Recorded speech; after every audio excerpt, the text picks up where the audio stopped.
A simple life is a beautiful life, so welcome to my life. I am Larry, and welcome to my vlog. Bebe!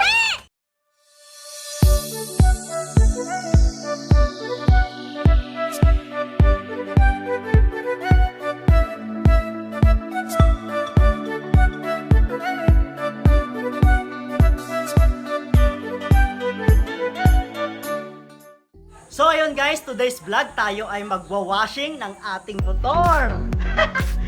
Joke lang, wala tayong motor guys. Motor ng kapitbahay. So kasabay niyan guys, ating itatopic ang mga rules. Yes, may rules po. Rules ng mga nanghihiram ng mga motor. So habang nagwa-washing tayo, ating isa-isahin ang mga rules ng mga may-ari at ng mga rules ng mga nanghihiram. Kaya mahiya-hiya rin tayo na nanghiram lang tayo. Kaya tara guys, let's go!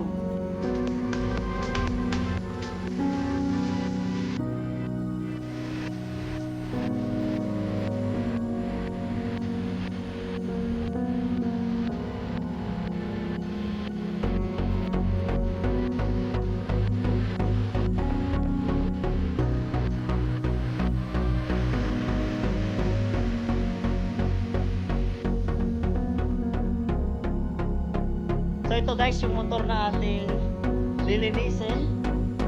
Yan, kung makikita nyo guys. Motor yan ng ating pinsan na ating hinihiram lagi. Kaya pag marunong manghiram, marunong rin maglinis. So ayan na guys, bago banlawan, i-check muna natin dito sa part na to kung may mga laman ba. Kaya nyan, may shades. Anong shades to? Ray-Ban. Original ba kaya to? Hindi mo makikita. Ayun guys, check natin kung may mga mababasa pa ba o wala na. At kung wala na, simulan na. Ayan. So, kas pa lang guys. Kas pa lang. Ayan, ganyan lang guys. Basa-basahin mo lang. Ay ka, paano to ngayon? Yung butas. Ayan guys, yung butas doon. Yung compartment ba ang tawag dyan? So, ang galing. May butas din dito, no? Astig. So, napaghahalataan talaga na hindi talaga sa atin tong motor. Kasi hindi natin alam kung anong dapat galawin o kung ano man ang dapat unahin. Basta ang importante guys, malinis natin ng maayos.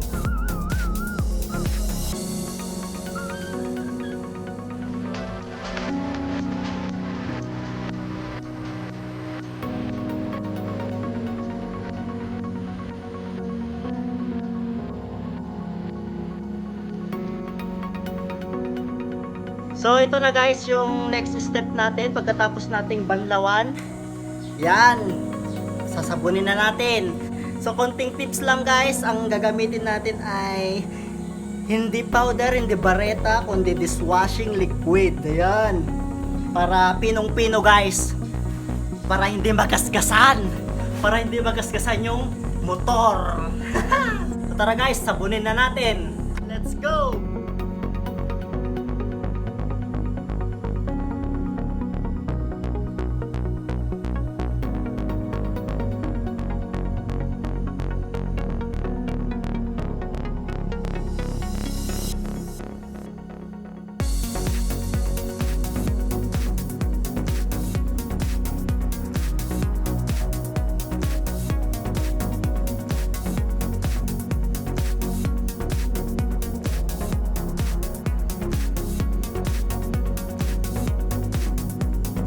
So ayun guys, bale linisin natin dito sa mga ilalim niya sa baba kasi dyan maraming dumi.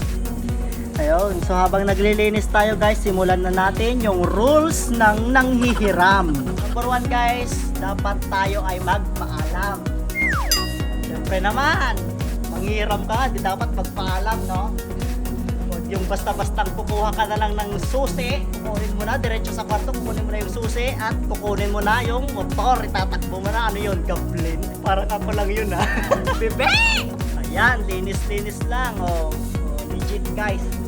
Lilinis talaga tayo, hindi tayo nagkukunwa-kunwari dito.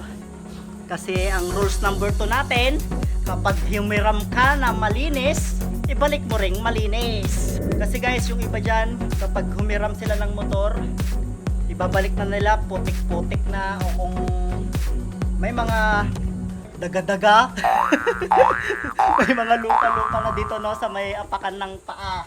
Yan, yung pinsan ko guys, yun yung unang-unang reklamo niya kapag binabalik ko na yung motor, na hindi ko siya pinupunasan. So kung ikaw rin naman ang may-ari, no, lininisan mo tapos hiramin lang ng iba, tapos pagbalik madumi na ulit. Ouch! Parang ako lang yun, ha. Bebe! Anong pangalan mo? Bebe! Ito guys, bali dinoble stand natin para mapaikot natin tong gulong, at atin nang lilinisin ang gulong-gulong. Pag nanghiram ka, dapat marunong ka ring magpagasolina. Hindi puro hiram lang, no? Tapos pagbalik mo, wala nang gasolina. Kaya mahiya ka naman guys, nanghihiram ka lang. Charap-charap. Pero kung wala kang pang gasolina, mag-washing ka. Kaya alam nyo na guys kung ba't ako nagwa-washing ngayon.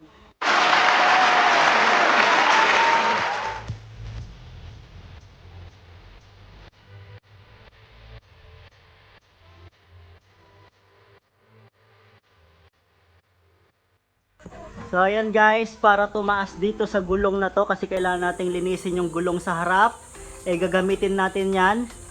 Yan yung batang yan. Walang kaalam-alam pero gagamitin natin yan. Papaupuin natin sa likod para tumaas ito. Nang mapaikot natin yung gulong, para yung ginawa sa'yo, ikay pinaikot-ikot.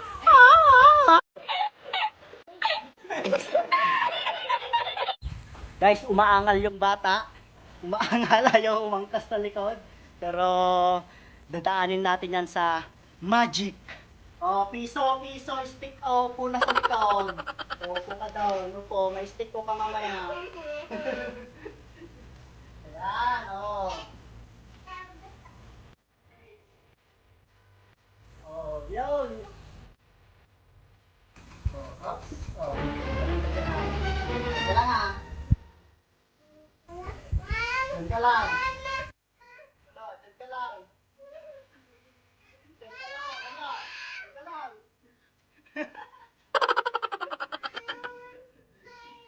Ayun guys, epic fail tayo. Natakot yung bata. Huwag nating pilitin. Gawa natin ng paraan.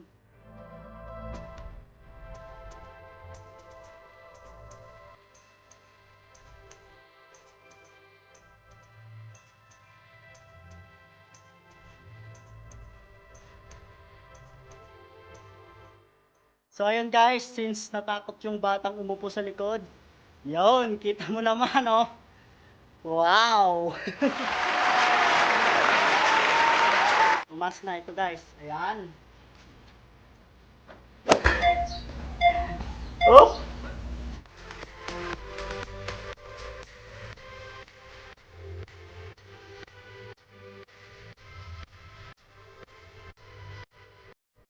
So ayun guys, another rules ay kung once na humiram ka ng buo, dapat ibalik mo din ng buo. So sa iba kasi guys, pag nanghiram sila, ibabalik na nila na rak-rak.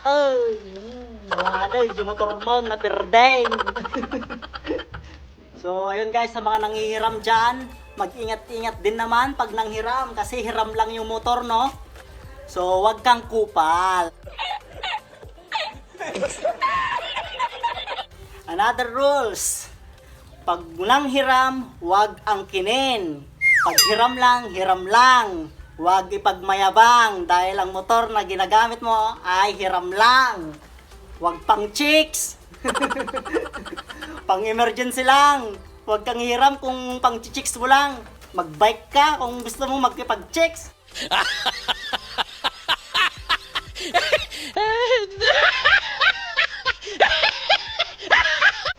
Pag nakamiyo, charot.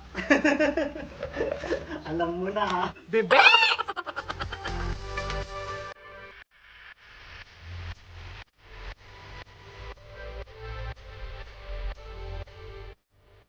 So yun guys, tapos na tayong mag-washing at atin na siyang ipapolish. Lilipat lang natin yung motor guys kasi mainit na sa pwesto natin.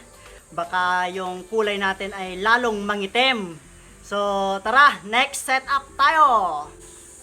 So yan, tamang inom lang muna. Drink your water. So, paano uminom ng tubig? Tara guys, tuturuan ko kayo. So, una guys, lagyan mo yung baso mo, ganyan. Then, taas mo ganyan.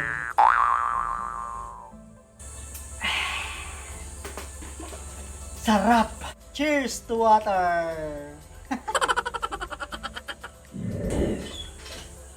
Gilid Rosales Nawasa Water District. Masarap, matamis, malinamnam, nakakaputi. Bebe! Wait a minute! Who are you? So yan guys, kung hindi nyo na siya kayang antayin na matuyo, atin na lang siyang pupunasan. Tatanggalin natin yung mga tubig-tubig. After that is atin na siyang ipapolish, papakintabin.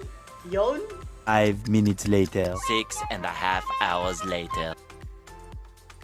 2,000 years later. Ayan guys, tapos na natin siyang punasan. Ito yung pinampunas natin. At yan na siya.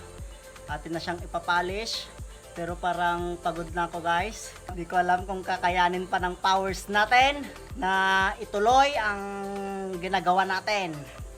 So parang hindi natin kayang panindigan. Pero ipupush pa rin natin yan guys. Konting pahinga lang dahil nakakapagod din naman to, no? Baka naman may mga tumulong dyan. Nabandog na ka. 2,000 years later. Pakyat mo na.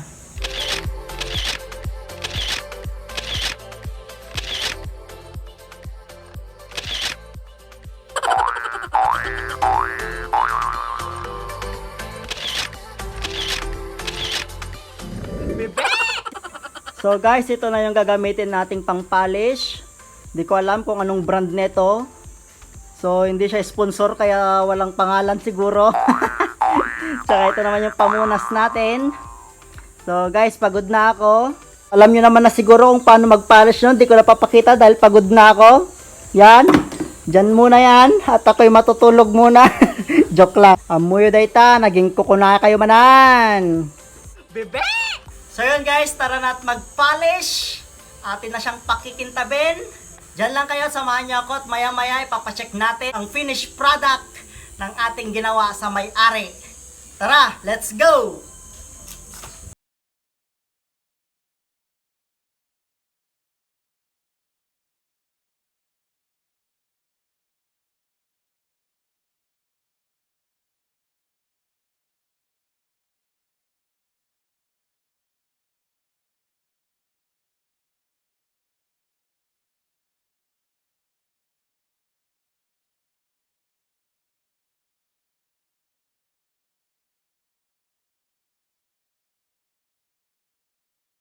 So guys, tapos na nating i-polish yung motor. Final package, tapos ng lahat. At ngayon, atin nang tatawagin ang may-ari at atin ipapacheck kung pasado na ba yan. Ayan guys, kita nyo naman, ang kintab-kintab na. So tara, tawagin natin yung may-ari at ipapacheck na natin kung pasado na ba sa kanyang mga mata. Bebe! In just 3, 2, 1... Wow! So yan na siya guys, yung pinsan nating may-ari ng motor. Yan. Guys, shout out sa pinsan nating si Aika Abalos na tuloy mo na, ikaw na lang, ikaw na magsabi, wag mo na antayin ako magsalita. Ikaw na lang. Sigurado ka? Sabihin ko na. Sasabihin ko na talaga. Ay, kayo na magsabi guys. So ayan na siya guys, nagpre-prepare na si Madam Aika at kanya nang i-check yung finished product ng ating gawa. Oops. Okay na. Ganun lang mag-check. Ganun lang, check na. Check na. Pasado. Pasado? Pwede nang hiramin ulit. So yun guys, may permiso na ulit na pwede na natin siyang ulit hiramin kasi nag-washing tayo. So guys, sa mga nanghihiram dyan, kung wala kang pang pagasolina, mag-washing ka. Bebe! So ito na guys yung finished product at akin ang ipapakita at ipagmamayabang ang aking gawa. Wow! ang washing ng motor ala probinsya. Ayan na. In 3, 2, 1.